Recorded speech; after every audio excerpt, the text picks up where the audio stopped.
अभिनेत्री अश्विनी कुलकर्णीने आजपर्यंत खूप भूमिका साकारल्या। अश्विनीने गे डबल, पछाडलेला, फुलराणी यांसारखे अनेक चित्रपट तिने केले। तर आता अश्विनीचा आणखी एक नवा चित्रपट प्रदर्शित झाला। या चित्रपटाचं नाव अ व्हॅलेंटाईन्स डे असं आहे। हा चित्रपट 21 जून 2024 ला प्रदर्शित झाला। या चित्रपटामध्ये अरुण कदम, सुरेश विश्वकर्मा, अभिजित चव्हाण, फेरोज माजगावकर, चैताली चव्हाण हे कलाकार देखील या चित्रपटामध्ये झळकणार आहेत।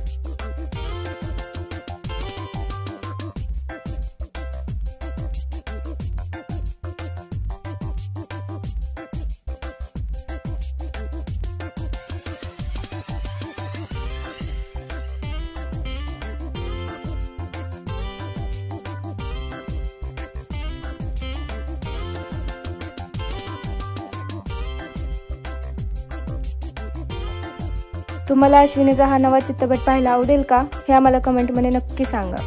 धन्यवाद।